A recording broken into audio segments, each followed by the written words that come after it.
A big round of applause to Sadhguru Shri Matsudin Sai and the host for the evening, Shri D.N. Prahaladji.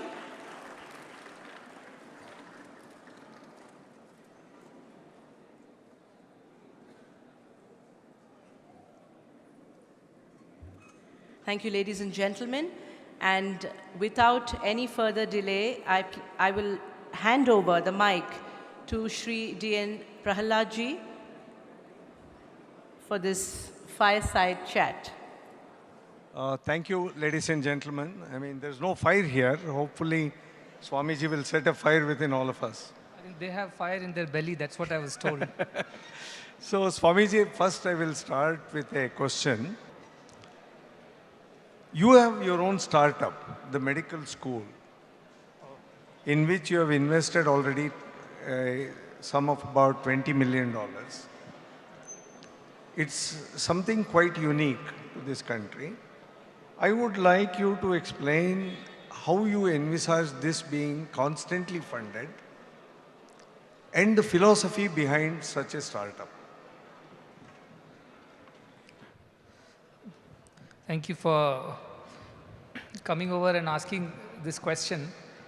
I'm sure many of the people who have come here might have just learned that we are starting a medical school that's absolutely free of cost and probably the first and the only at this point in time. So Prahaladji, being a seasoned businessman, obviously asked the question, how do you envisage it as a sustainable and ongoing basis? How are you going to fund it? Now, he gave the answer in his question to me. He called it as a startup and not as a social service venture. A startup always in the initial days requires a lot of investment. Like all of you are working on raising investment from the like-minded investors. So in the beginning of the introduction stage of the business, it's only investment and investment and investment. No returns. But after a certain period of time, when the business reaches growth or maturity stage, then there are returns that start coming. So I think the initial days, the investments are being made. How are we going to think of a return or sustainable on the long-term basis? We feel that more and more people who have this common understanding, who feel for this cause, they are going to become associated with us. And moreover, the students and the staff who are going to be working in our hospitals, they reduce the overall cost of our running of the hospitals too. Medical college is made an expensive affair, elitist affair outside. But here buildings are funded by donations. Staff, many of them are working as volunteers. And tomorrow when our own medical students join the hospital, the cost of running the hospitals will further come down. Pharmaceutical companies are a part of it, so they have further reduced the cost. So actually, if we really squeeze the whole thing, compared to a private medical college outside, which has to recover the money invested, or the EMIs that they have to pay, plus the high salaries, and an urban setup, all these is already excluded out of the picture. So I feel that our budget says that we can run it at 30 to 35% of the cost of a regular private medical college outside. So that's not very much, considering we have already been running schools, universities, and hospitals. But the right model is, for the first 10, 15 years, I think we have to keep funding through our own resources, through our own well-known people. Over a period of time, it will attract enough people who will have gratitude for the services, for the education that they have received from the institutions, that they will plow back. The alumni model as well as the beneficiary model will come back to us. And after that, I think it will run sustainably for long. So, Swamiji, if I heard you right, you're saying that the alumni and the beneficiaries are an investment that you're making, and you're not viewing it as an expense. Yes, it's an investment being made for maybe next 10 or 15 years. It's a long gestation startup, unlike yours. All right. So, at this point, so coming to regular startups that, most of us have been a part of, I have some questions for you. Since you're also a Dharma Guru, I want to ask certain questions relating to Dharma. First question, is an entrepreneur's job only to make money? Are there other parameters that one should consider to be successful? Because Sri Krishna Paramatma says, Karmanya Vadikaraste, which means I should not worry about things other than money. So, what are the pointers from our dharma that an entrepreneur should follow in his given karma? A very relevant question, not just for entrepreneurs, but for everyone. But entrepreneurship was never about making money, I thought. It was about proving an idea and solving a problem. And money was supposed to be the byproduct of entrepreneurship. So I think that sets the concept right. Money will follow if we are doing the things in the right way. And even before Bhagavad Gita starts, Bhishma Pitamaha advises all these Pandavas and says, Yato dharma tata krishno, yato krishna tata jayaha. Wherever there is dharma, the right way of doing things, ethics are there. That's where Krishna is there. Krishna means he represents the divine grace. And wherever such divine grace is there, tato jayaha, that is where victory or success will be. We have seen plenty of startups, entrepreneurs who have come up. They made big valuations and in the last 3-4 years especially, it's almost it looks like a fantasy. The number of startups that became unicorns all of a sudden. And today we are already seeing the other side, the cycle is turning. We are seeing there are firing of employees, those valuations are deteriorating, and many of these startups have not stood the test of the public boluses. They have not stood the crucible of the public listing. And that's very clear proof. As in, they say, if you've not done it ethically, the public hai sab janti hai. So the moment you go to the stock market, you will come to know what is what. And that's what has happened to most of the startups. The greater fool theory did not work in the public market. And I think that clearly sends out a message that dharma was important.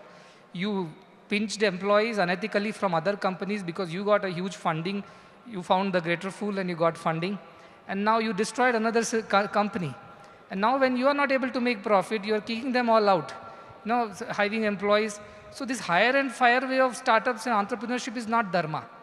You not only destroyed the business ethics, but you have also destroyed the morale of those employees, those engineers. I was telling the other day, some poor engineer would have got married, showing his salary slip. And in 6 months, he has got 3 hikes and going to buy a car and borrowed money from the bank to buy a new house. And all of a sudden, he's been removed, or he's on the way to the office, he gets a message that you are no more an employee. What happens to him, a budding young engineer, what happens to his morale is the question.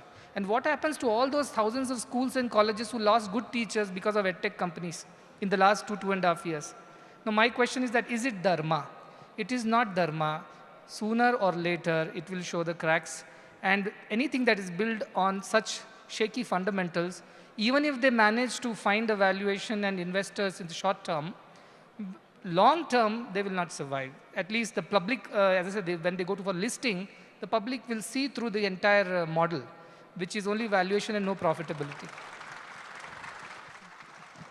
Thank you, Swamiji, for a wonderful answer. In fact, that leads me to the next question, because as someone who had to fix salaries for CEOs, I was always in a dilemma. And I now find a particular company which has announced huge emoluments to the founder CEO with no improvement to the ordinary worker. The difference in salary is almost 30,000 times that of the lowest paid worker and about 20,000 times the average. Now, isn't there an element of ethics to be observed by the boards of these companies, where, what are boards for, and what is the dharma the boards of these companies should follow, especially when the startup may or may not be very successful? Yeah, you're right. Many of the startups, I don't think this was the culture 2-3 decades ago when Infosys-like companies started, where every board member thought he's just a custodian of the company. And he also is one of the many privileged to lead the company. That was the difference. But in today's times, I think many of these startup entrepreneurs are fascinated by the lifestyle of the CEOs and CFOs of the Bay Area. And they are thinking that, of course, they have struggled through 10 or 8 years of their idea. They might have mortgaged everything, sold their wives' jewelry and everything. So the moment of funding comes, they get excited about leading that CEO life. You should look like a CEO, should wear, talk, move around like a CEO. And they end up paying themselves too much. what is the end result of it? They spoil themselves too early. They have not earned it. They have only borrowed this lifestyle because of some valuation which has come to them. But eventually, the employees see it. They see the disparity. There is anger. There is, though may not say it, but you can sense it that employees are not happy. You have lost the trust of your very employees. And for a startup company, the most important ingredient for success is the trust of your employees, because you're too early, too new. Not many people know you. When we started this organization, we are a social service organization, none of the board members are paid any money. Some reimbursement at a very minimal level. Everybody works selflessly, as if they work for food and shelter. But what it has done to the morale of the people below, they believe in us. They believe that these people are good, they are selfless. Now, unless the company does that, the board ensures that the top management is not paid abnormally differently from what they should be paid. And the best example I would say is Infosys. Though Infosys started off as a small company, you know that. But eventually they shared the wealth with their employees. They never paid themselves too much. But the stock prices grew up, the employees were happy with it, and I know half of the Bangalore billionaires, in rupee terms at least, are Infosians. It's only because of this sharing concept. And this is the idea of top management's approach. I feel they should not be in a great hurry to pay themselves off too quickly. They will get paid, and they'll get paid well over a period of time. Patience is the name of the game. If you kill the golden goose too early, everybody will be destroyed.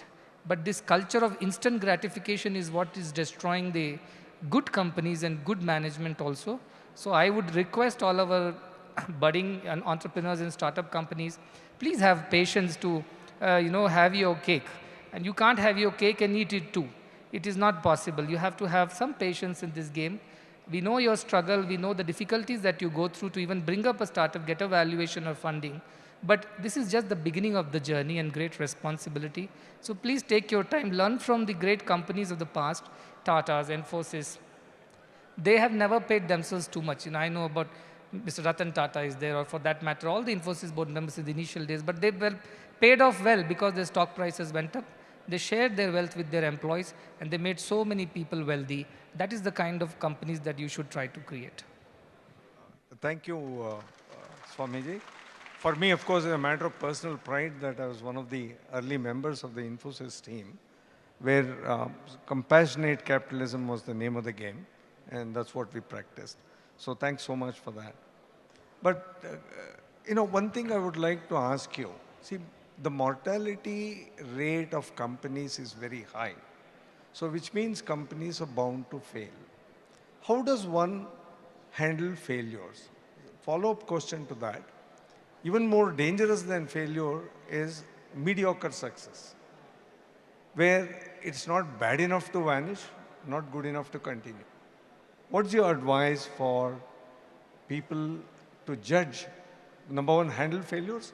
Number two, how to make judgment calls and take appropriate action. I think when we enter into anything new, we have to enter with the attitude there is a 50-50 chance. We might be on the greener side or on the red side. It can happen to us. Situations can change. COVID, for example, was something that changed a lot of companies' fates. And this can happen to anybody. So one is that first enter it with this idea that we have to be ready to face both the sides. There could be a difficult side too. At the same time, if you truly are creating value, and not a short-term value, but a very long-term value, if you're truly providing a solution to a real problem, not an imaginary problem, so you create a problem and then make a solution and try to sell the solution. It's not that way. Then I do not think that any failure is real failure. Failure in terms of not being able to get the valuation at once, not being able to get the funding immediately, or appreciation somewhere, might be as kind of a slowdown or a gear shift, but it is not definitely failure. If the idea is true, if there is an honest intention behind, I don't think there is a failure. There is only a lesson, and you can learn and modify your strategies and again continue from there. But if there is a situation where despite everything, all best intentions, you have not been able to deliver, and you've been asked questions and things like that, I think one thing that you can definitely say is that this is the way it won't work. That is one lesson that we have learned from that. And I'm sure all those people who are sitting here, Those who talk of the successes of their ventures, they should someday have a startup summit and talk about how many failures they have faced. And because of that, these ventures are successful today. How many wrong decisions they have made. Nevertheless, there is a possibility we make decisions based on situations. In every situation, if you are true to ourselves, if you are, as I said, providing a real solution to the people, in short term there could be setbacks, but in long term there has to be success. You have to run with the baby for long enough and don't throw it away because it is not yielding enough in the short run. That is another lesson that we must take from this kind of startup economy, which comes with its own risk. So that is why I'm saying don't run behind valuation. Try to create real value for people, and people will reward you sooner or later. Have that faith. Swamiji, what you're saying is, a very important lesson that was given to me early in life was entrepreneurship is not a 100-meter dash. It's a marathon run at any point of time. Now, you actually stole my next question, which was startups chasing valuations rather than value. Now, my question is it that too much capital is creating this situation? That's question number one. Second question is again from a dharmic point of view. Valuation is what someone thinks of me. Value is what I think of myself. So from a dharmic point of view, how do you explain to people that they should chase value and not valuations? This has been our burning discussion with all the people whom I have met. Everybody seems to be chasing valuation and want to become unicorns very soon, but they are not talking about real value that they are creating. However, as you yourself said, too much capital sometimes is not good. Ati sarvatra varjayat, our scripture says, too much of anything is dangerous. If you are getting financed too easily, please be wary. There could be some underlying conditions which are not good for your business. And more money is never equal to more growth. Right kind of money is equal to right kind of growth. By putting too much capital, many of these venture capital funds, mostly are US based or Japan based, wherever there is too much of capital, there is no proper interest rate there, they can't earn much, so they come to these growing markets and they dump the money in a way at a certain risk. But what happens, the moment situations change for them, they become very exacting, they're very demanding. So please don't accept funds just because it's somebody is writing a check and because they don't know what to do with their money, they want you to figure it out. That's not the right way of accepting capital. You must have patience. When you need it, you take it. When you don't need it, you must have the courage to refuse it as well and wait for the next opportunity. Too much capital, as I said, is the reason why things are getting ruined. During the COVID time, we saw when the other markets were collapsing, all the capital moved towards growing markets like India. And without asking, the company has not even started its operations, but it's already going to be a unicorn, a so-called Sunicorn. That really kind of sent me into some kind of a shock. How can this be possible? There is nothing on the table, but yet they have a valuation. This is simply capital chasing companies. Similarly, companies also should not chase capital unnecessarily. When you need it, you take it. Because it's a huge responsibility. Somebody's hard-earned money, not the venture capital funds, but somebody behind that has earned it, trusted the fund, given it. This fund is in a hurry to show returns, to show growth, and they may come chasing you, but you should have the courage to refuse it. If you don't need it, see it another time. As I said, be true to yourself. Follow the ethics of business. Opportunities will find their way to you. And that is what is required at this point in time. But most of the youngsters, as I said, they want to be on the list, top Fortune 500 list too soon. And unfortunately, or misfortune, that is a misfortune 500 list according to me, because they're in a rush to go there, but the fall is also equally steep. And we are seeing it every day. So too much capital is not good. Ati sarvatra varjayet, as our scripture says, never take too much of anything. Everything in right proportion is good for us. Thank you, Swamiji. That's a wonderful answer. In this regard, I will quote what I heard from Mr. Packard, Hewlett Packard. He said, I've never heard of companies dying from from starvation, but too many have died from indigestion. That was, one of the true entrepreneurs of the valley, which, we all try to emulate. Then I'll take a slightly lighter note, ask you a few personal questions on your view of entrepreneurship. Your favorite Indian entrepreneur. Please name.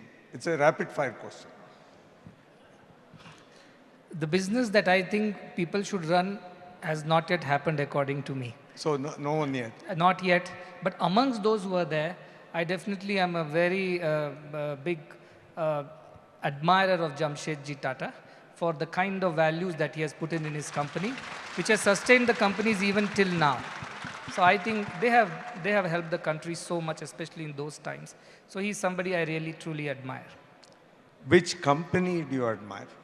I admire Infosys, at least as it started and as it was run till recently, because they not only made their management wealthy, but they shared the wealth with everyone. I think it was the very first company to do something like this, which has brought immense multiplier effect to every other sector in the economy, be it real estate, be it goods, be it education. In every sphere, because they shared the wealth with their employees, the entire economy has benefited. So that is the right model that I talk about. So I'm a very, as I said, admirer of Infosys from that point of view. Globally, the same two questions globally. I have many companies which I do not like globally. I can give you a long list. I think that list will be bigger than the stock exchange list. Probably, yeah. But I think globally, I haven't found somebody, because they all started well with great intentions, but somewhere they lost the way. As I said, the valuation or wanting to become the biggest company took over the initial good intentions. That is something that has not gone well with me, at least. So I'm still looking at a company which can think of the greater good of the society above its profits and create profits over a long term, sustainable profits. But I do not see any global company at this point of time which thinks like this. Thank you, Swamiji. Actually, if you come to my office, you will find J.N. Tata's photo there. I do namaskara to him and Sir M.V. before I sit down.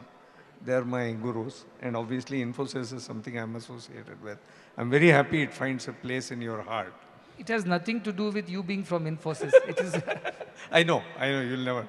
But it's a matter of pride for me. So last question I have for you, Swamiji, today, before I open it up to the audience. What advice do you have for all the people who want to change the world?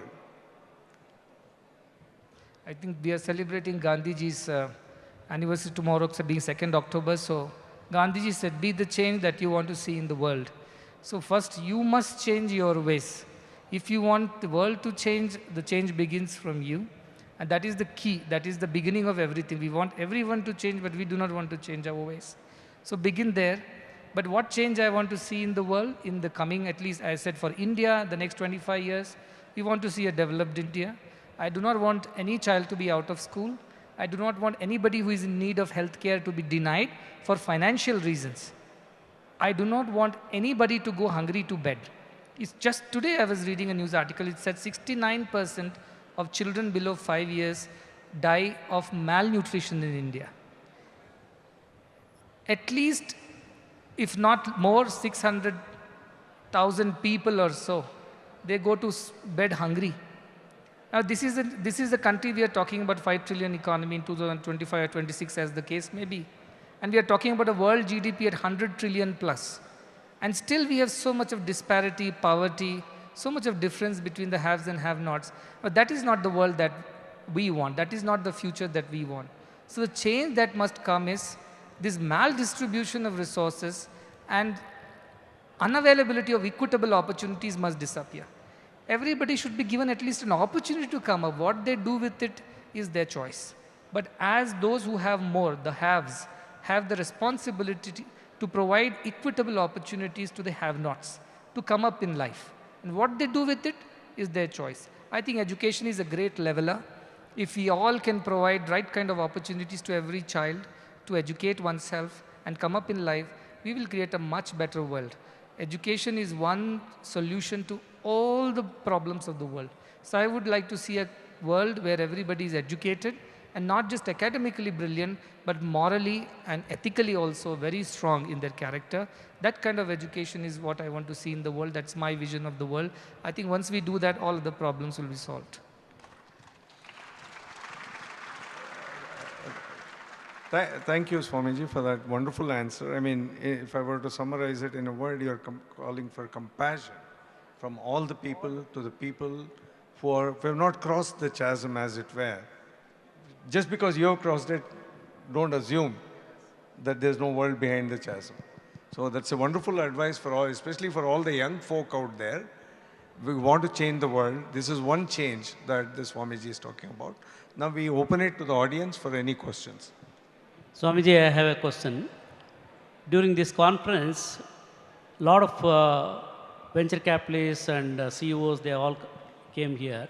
And we had attached volunteers from our university, from the school. They are all giving the feedback. They are not only getting very good education, they're getting discipline, culture.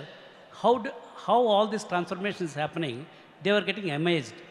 My question to you, Swami, now we are celebrating the startup festival, and everybody is now talking about they are going valuation based, there's no values and all that. Is there any possibility in your institution to demonstrate whatever you have done for your students, bring such startups here, use your network, and make them not only successful in terms of creating value, wealth, at the same time creating the values within them. Maybe others may follow once we create that role models. Today, unfortunately, there are not many role models. Everybody is going after the money because those role models are more, and because everybody is following them. So is there any possibility that under your guidance, create those role models like what you have done for the students in the university and the colleges, Swami? I think he's talking about an environment that has to be created, an ecosystem here, where there's a possibility of mentoring young business minds in ethical, moral ways of doing business, bringing that necessary discipline, individual as well as financial and things like that. I think we are open to that idea. We have not entered, we don't have a business school here, but there is a possibility. I think a lot of business is common sense according to me. So if we have plenty of it here, so we might be able to work with some of your groups. Some of the companies can be incubated. I saw some of them like Gossip Corner, a very wonderful initiative according to me. Again, it's not about valuation so much as it's creating the real value in the society. We also have set up an incubation center in the university under the university's aegis. Mr. Prahalad is a part of it. It's an innovation and incubation center. And people like Professor Kasturi Rangan and all have lent their names and time for it. And we also have a small 50,000 rupees grant for anybody who comes up with an idea which solves a rural problem.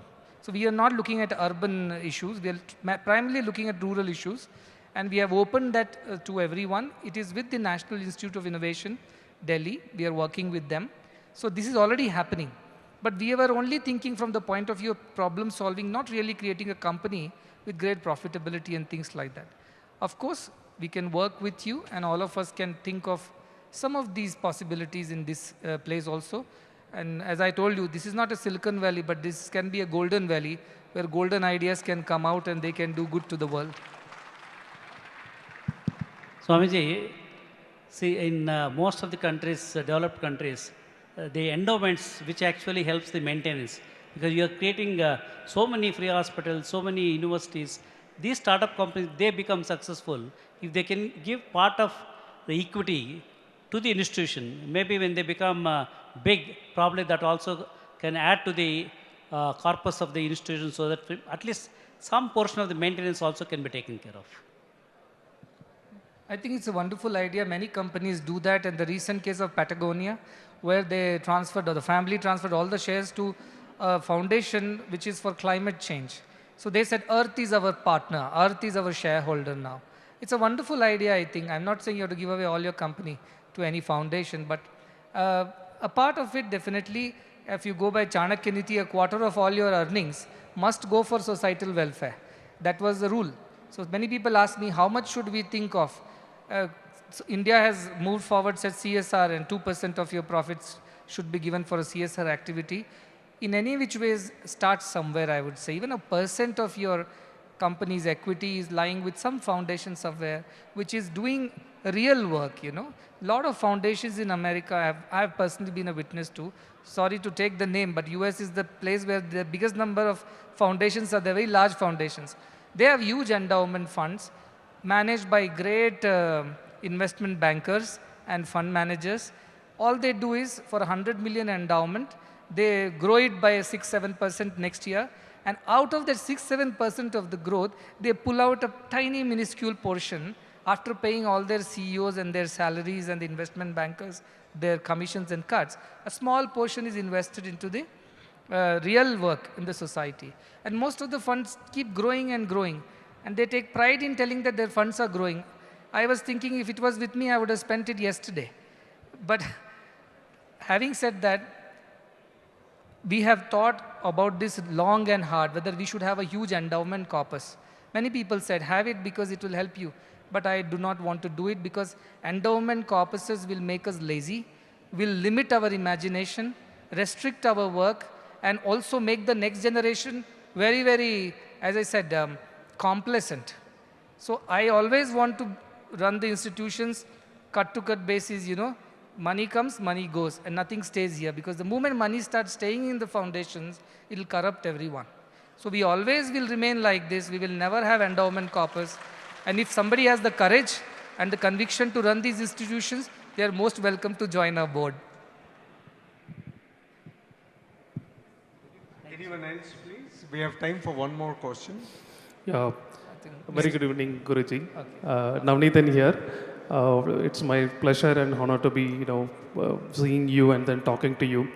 It's a couple of things on the global side, actually, where we are talking about calm, relax, and peace, across the world. And as like you, and then where it's a lot of positivity to spreading, and then where we are seeing a lot of negativity. But on the other side, across the world, maybe we can take Russia, and then Ukraine, China, and then US. It's a lot of Cold War as well as a lot of acquisition in terms of getting into the other country. And where we are going to letting go there actually. I mean, one side is a peace, other side is a war, but indirectly as a layman, just we are getting affected. So love to hear your thought, like how we are going to getting awards. The thing is that world has always been dealing with these situations. It was never a peaceful place. Krishna says in Bhagavad Gita, Dukkhalayam it is, full of misery. So you don't expect the world to be ever full of peace. Complete world peace is never achieved and will never be achieved. So let us not create a euphoric idea that we will always have peace everywhere. There will be wars somewhere or the other, small or big. At the same time, like tongue between the teeth, we must learn to live. The rest of the world, when the majority is doing good, the minority cannot do much damage. But when majority is strayed away from the righteous path, then the minority suffers. So my whole idea is that change as many people as possible to do good. Large number of companies, large number of individuals means large number of families. Large number of families means large number of communities. Large number of communities means large number of nations. And that is how you tilt the balance towards doing good. Automatically minority ideas will come under pressure. The wars will come under pressure. But today what is happening? There is not so much of goodness to tilt the balance to this side. People are neither saying yes nor no to the war. As long as we survive, we are not bothered about what's happening across the border. That is a wrong idea because sooner or later that trouble will come to our doorstep as well. So we want to create more good people in the world so that more people think, the majority of the world thinks in a good way. These minority issues is something that we'll have to deal with all through our lives. This is something which is inevitable. But we can live a better life if most of us do good. That is the idea. Most nations think about peace, think about prosperity, progress, harmony. Then I think a few warring nations will not find much place in the world, not for too long. One last question, please, because we are seriously short of time. So, Swamiji, thank you so much for answering please accept my pranam. I'm amazed by what I have seen you and hearing you, the environment here, your students with Mr. Chowdary. But what I'm surprised is a lot of us, we have been talking and we are very near to this place, in Bangalore. But a lot of us have heard about Sathya Sai Institute, we know about, but we have not heard about you and the great work which is happening here. So I just want to know, how, maybe I know it's maybe our fault that we have not heard about it, but if there is a lot more communication on this, probably it will help us and many like us to get involved and probably help the good work. Thank you. It's nice to know that you feel that you should know about institutions like us. It's important for us too. Why we haven't been so vocal and we have been communicating about us so far is because I thought I will take at least 10 years to prove our concept. A lot of people didn't believe when we said we want to run free universities, free hospitals. They thought this is not going to survive. In 2 or 3 years, they'll be gone. But now we have stood the test of time for almost a decade. We have scaled, we have sustained, and definitely nobody can simply question us. So now if this is the first such event where we have invited so many people like you to know us, to participate and to join us, because now we are very confident about what we have done for the 10 years.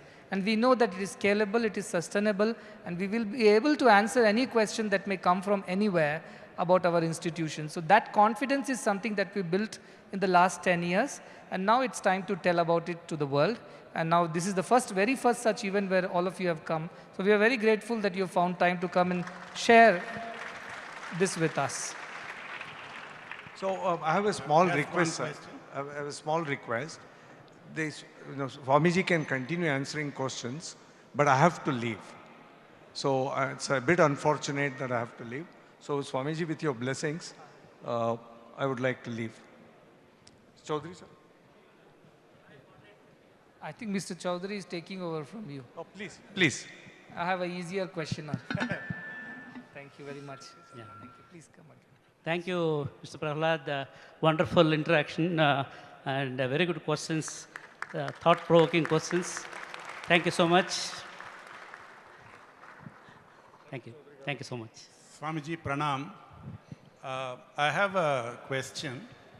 I think Mr. Prahlad raised a very, very basic debate which rages all over the world, valuation versus values. And I think you summarized it nicely.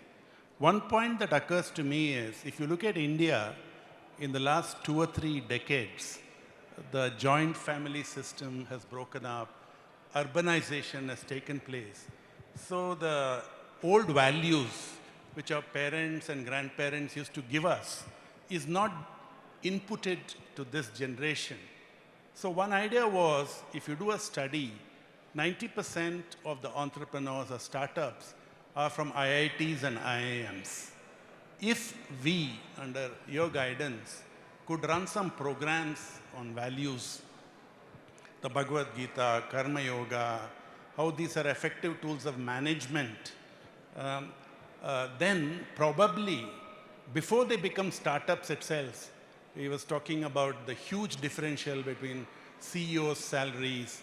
I wrote a piece about gig workers, the horrible, and that made an impact in Delhi, and they framed rules for gig workers, or these delivery boys, as you call. So whether some education or moral education in IITs and IIMs by you people under your guidance may instill values in addition to valuation. Very valid suggestion, Mr. Vijay. Since we had not reached out to any institutions so far, we have been mostly operating within our own institutions. And first, we want to prove that this works, even at a higher education level. And proof of the pudding is in tasting. You have seen our university students, the way they behave, the concepts, their clarity in life about why they are studying, what they want to do.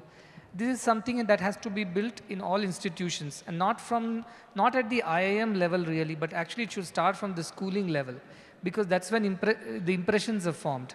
So IIT, the last stage of education, is definitely something before the water goes into the sea. You must at least save them somewhere. So we are coming up with a very good higher education value program.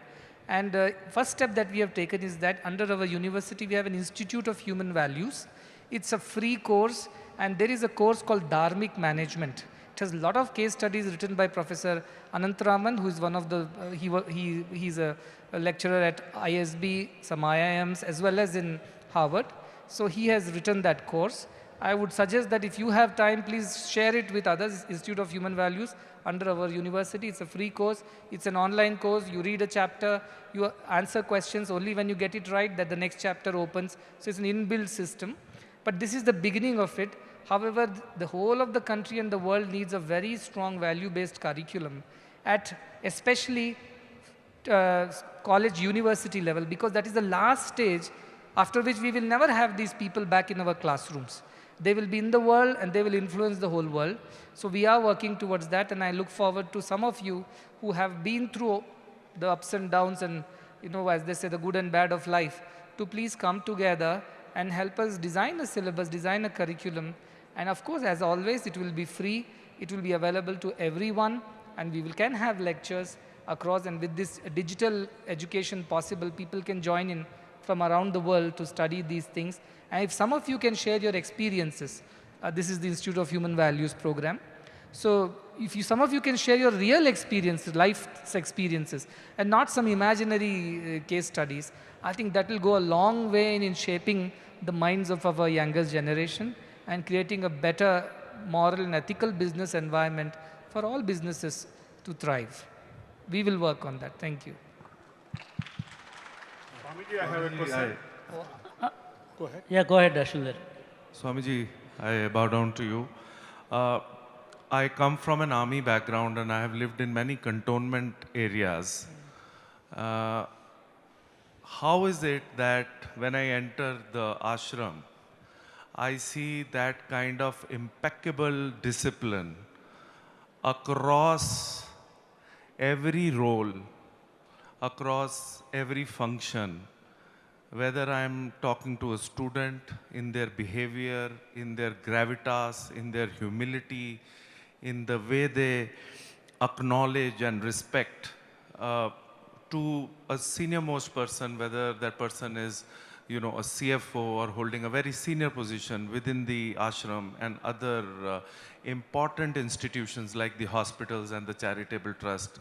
What is it that in a country which is so disorganized, how have you been able to imbibe so much of organization skill and discipline? Because it looks like an oasis, it looks like, you know, you have moved from India to Denmark as far as the discipline is concerned, the ethos are concerned, the values are concerned. And that is what I take away every time when I come here and I'm able to share it with my children. So I just wanted to know that. You're asking me for that secret ingredient in our system. It's an open secret though. It's simply because they do it from the source, not by force. Army is by force most of the time, you know. They're forced to follow a certain way of life because they are part of the army, which is important. But here, most of the time we tell children why they should be good, why they should be disciplined, how are they going to benefit out of it. And a key reason why they do it is because they love God. We tell God will be pleased with you if you behave in a good way, and He will bless you, because of which you will prosper in life too. Devotion is the core of our institution's value system, and that is something which most of the schools don't talk about because they're as I said, secular and things like that. And this is something, unless we bring this ancient Indian value of devotion to a supreme being who is watching over you wherever you are. You know, children are disciplined when you are watching them. Army people are disciplined when the major is watching them. But these children have to be disciplined even when nobody is watching them. That is the discipline from source. And we tell them that even if nobody is watching you, God is watching you. So for that sake, always behave well, because you are being watched. And if you behave well, what do you get out of it? You will become a better boy or a better girl. Your focus and concentration will increase. You will become better at your studies and everything that you do, and God's grace will be with you. This is something that our children had taken it very seriously. And also the institution's heads, they are also very disciplined and cultured. So it is like it has percolated down to the last child from the top. So I think the top has to follow the culture, and it automatically, the culture is you have to wear it on your sleeves, as they say. When they see you behaving in a certain way, they also learn. Children follow you. They don't learn by seeing or by listening to you, but they learn by seeing you. So all the elders here have developed this culture of discipline, humility, compassion and kindness from decades. It's not new thing. But largely it has happened only because of devotion to a higher being whom they are always trying to please. That's what Bhagavad Gita says. Whatever you do, do it for my sake, Krishna says. Don't do it for the sake of pleasing your teacher or a major or somebody or impress somebody or avoid a punishment. These are all very flimsy reasons why we should behave well. Such a society which is behaving well under force will stop behaving well when the force is removed. So something that has to come from within.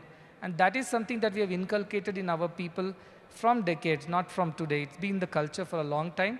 And it has just percolated into the next generation and the next generation. So they look at each other and follow it. But having said that, as the institution leadership, we are very particular about it. And if we see a deviation or aberration from there, we can leave all the work aside, but we first go and correct that. Because we think if culture of the institution dies, the institution dies. So everything else goes aside, we go and correct any situation where we find an aberration or a deviation, which I don't think most of the institutions look into.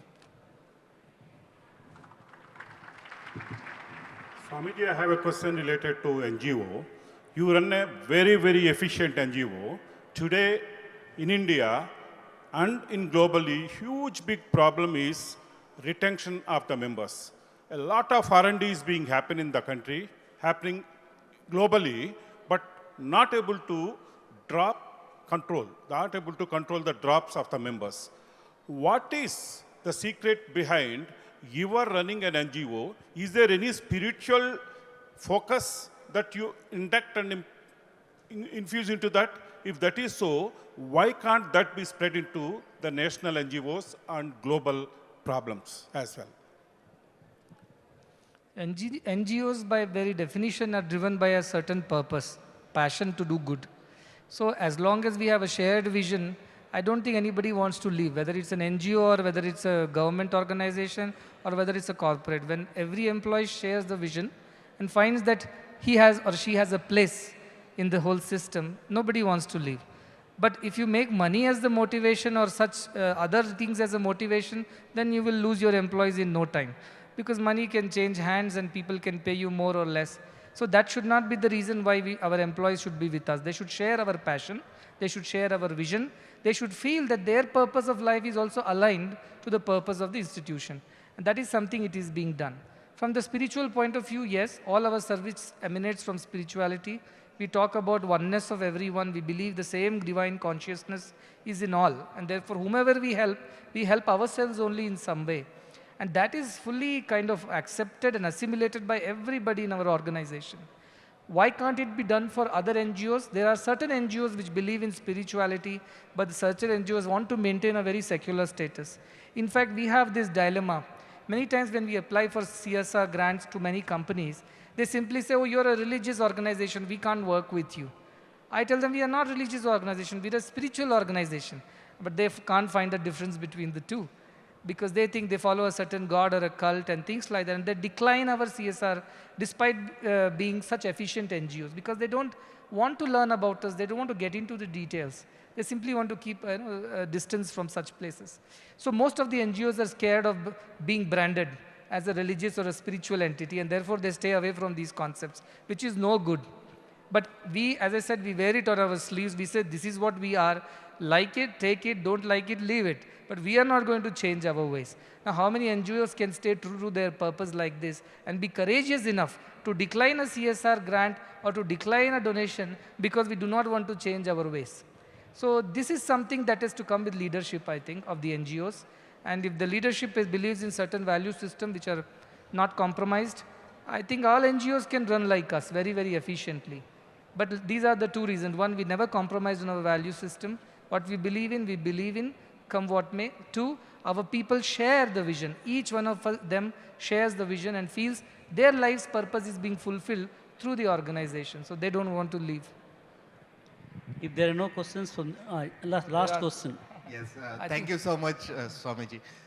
I'm a very young person, I'm 30 years old, but and that's the reason why I need a little guidance from your side. So I have been at many leadership positions in the organization that I am representing today, and I have created a lot of value, and I can feel that I am a bit valuable, right, in some way or the other. but I'm not being able to release, this very uncomfortable tension inside me. I always feel to, share my value with people. So, is there any easy way of doing it, or maybe a very effective way of doing it, number one? And number two, there are many people in the team who are gaining values at each point of time. Maybe someone is creating an Excel sheet or writing a formula in that. They're creating value over there. So if they share that information with their peers or their friends, I mean, that's what a society is made of, right? And we learn something, we teach them the same thing. So how do I make my intention to share this value across? I think you have to live the value despite whatever it takes. Unless you are the living very personification of the value system, your people are not going to pick it up from you. You can't talk the values. If you do the same thing, your people will follow, provided you have actually picked up right kind of people. You've not picked up people who are very selfish, ambitious people, very selfish, very self-centric, then the organization will get destroyed sooner or later. But if you have picked your people right, and if you follow the value system without any fear, without any hesitation, it will simply rub on to everybody in the organization. I think you should be confident about whatever values you think you should follow. Whether people like it or don't like it, doesn't matter. I always say, if people leave you because of who you are, it's good riddance. Because they were anyway going to be an obstruction in your way. And good people will come look for them. I'm going to give this opportunity to Dr. Ravinath. I think he was waiting for a question. Swamiji, pranam. I think I promoted global hospitals built in Hyderabad, Bangalore, Chennai and Mumbai, the tertiary care transplant hospital group. I have to say that your model is unparalleled in this world. 20,000 cardiac surgeries for children, free medical college, free hospital, free education is unparalleled. I know I've worked around the world. The best universities in America, they're all foundations, but they all charge patients or students. Though they have a huge endowment coming in as royalty from innovations, I think your model is a great model. I think this should be studied as a case study, and so that it can be a ignition for others to do similar thing. Our country needs institutions like this to change the whole culture and value system. And I really commend your great work and pranams. And one thing I would like to say is this model has to be replicated in this country. We are a 1.4 billion population, and it's very important. We are doing now a health, life sciences, technology, university, not for profit. Again, we are all contributing and raising about $100 million and creating it. We are finding it is so expensive to create something what you have created.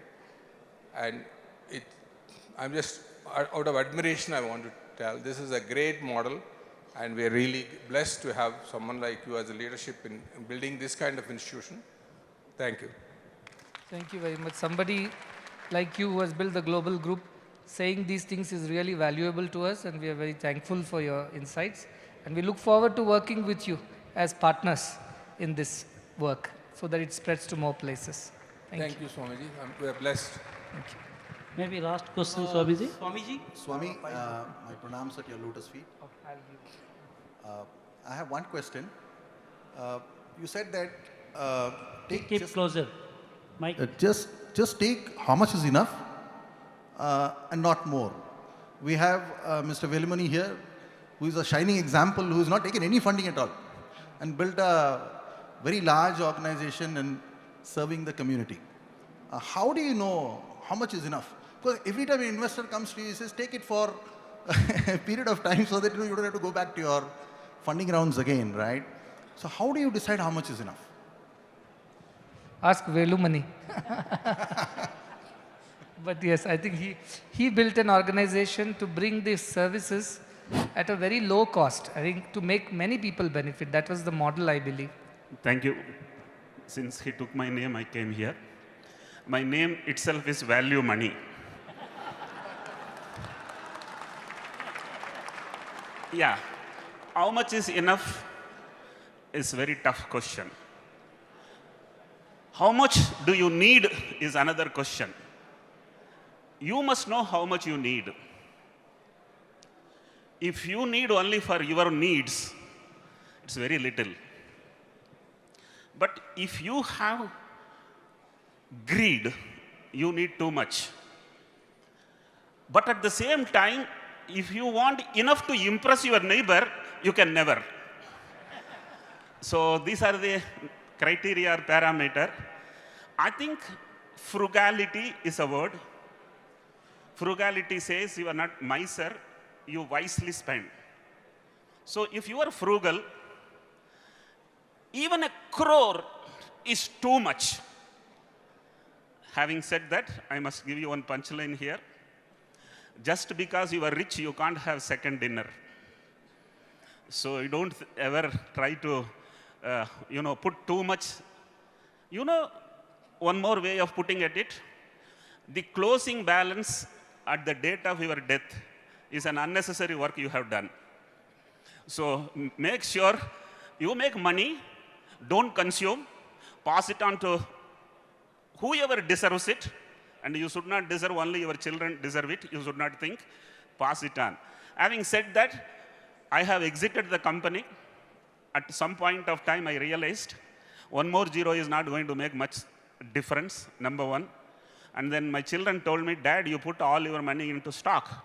Put all that dividend which comes into a fixed deposit. Take that interest. You may not be able to consume. So the power of a man is as least as he consumes. Don't want to take too much of time, but let me give one punchline. Consumers cannot create. Hello? Consumers cannot create.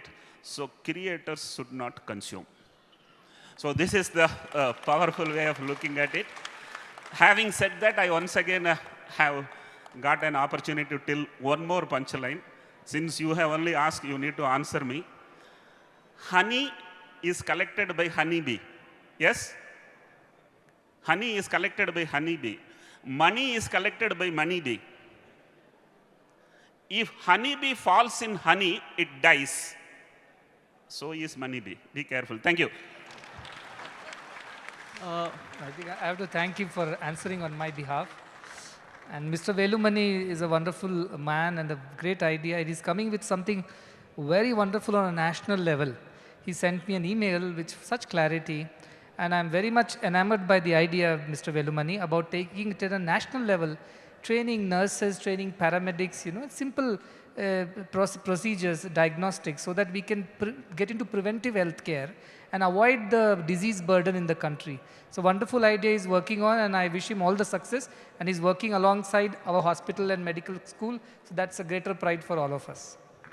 Swamiji, can we take one last question? Namaskaram, Swamiji. This is the last question. Yeah. This is the last question. So yeah, we are 4 friends who have started startup at the same time, actually with great ideas. Be brief. In the first year, the other 3 people have spoken about artificial intelligence and valuation and lot about it. And after 3 years, I was the only person who was actually looking at the startup. The other 3, they're no more doing the startup. So do you know what happened to them? They're just married. And after that, when I asked them, why are you not, focusing on your idea, and why are you not giving time to this your startup company, they say that we don't find enough time after getting married. So do you think marriage is a barrier or it is a roadblock? I wish you had married your startup partner. I'm not married yet. I'm not married yet, so. No, I don't think anything comes in the way of the one who really wants to do it. Where there is will, there is way. So, but yes, of course, at a young age, people do want to have other things also going. And you can marry, you can start a company anytime, but you can't marry anytime. So I think most people want to marry at the right time, the right decision too. At the same time, I think if there is a strong will, you will find a way. you will find a way to do what you want to do. And that determination is one of the key qualities of an entrepreneur. So I think you should carry on with your idea. You must fight for it and don't give it up. Yeah, that's. Swamiji, thank you so much for very valuable clarifications. I have one doubt. Being a spiritual guru, the way you are talking, giving answers like a businessman, like an entrepreneur, are you reading the books of entrepreneurship or reading the people? How you are able to update your knowledge, and what is the secret of that? I'm an MBA basically, and I have already, and a gold medalist in MBA, so you can imagine. So I read a lot. And now reading is so easy because earlier when I was traveling, it was difficult to keep up with things, but I keep reading. And why do I read? Not because I want to start a company, but I want to ensure that whoever is starting the company is doing it right and it is not damaging or destroying the society. At the same time, starting with an idea that they can contribute back to charities like us, which are implementing these great projects at the grassroots level, so they can become our partners. That is the idea. But having said that, running an organization, especially from the leadership or management position, you have to be aware of everything. You have to be aware of politics, geopolitics. You have to be aware of finances. You have to be aware of depreciating rupee. You have to be aware of Ukraine and Russia wars, and so also this whole farce of startup ecosystem. You know, the way it's going, it really scares me. I met some policymakers and told, please come up with some stringent and strong policies on startups. Because the way valuation game is being played, it's not going to be good for the country, for the economy. You know, in the short run, it may look good, but in the long run, it will become very, very detrimental to our economic prospects. So I do read a lot, and that is why I know all this. And this is nothing to do with any spiritual powers. It's plain reading and keeping yourself updated. Thank you so much, Swamiji. So I request all of you to give a standing ovation to Swamiji for the excellent answers.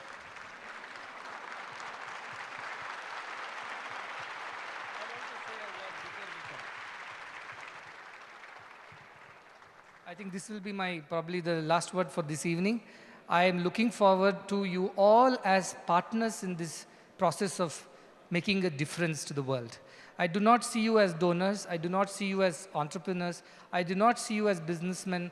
I do not see you as very capable, intelligent minds. I only see you as another human who is an integral part of this society that we all live in.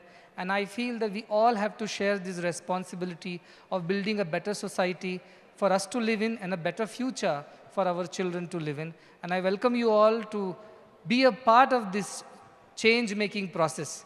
And we all are in it. And nobody is greater, nobody is smaller. I truly appreciate your partnership and participation. And definitely, Mr. Chowdary will reach out to all of you to find nobler ways of associating with this organization and doing a little more than what is our might. I leave you with the last thought from Mahatma Gandhi ji, being the eve of 2nd October. He said, what we do and what we are capable of doing, the difference between the two would suffice to solve most of the world's problems. We do something, but we are capable of doing much more. Let us push ourselves to do that more, and I'm sure we can solve all the world's problems. Thank you very much. Thank you, Swamiji.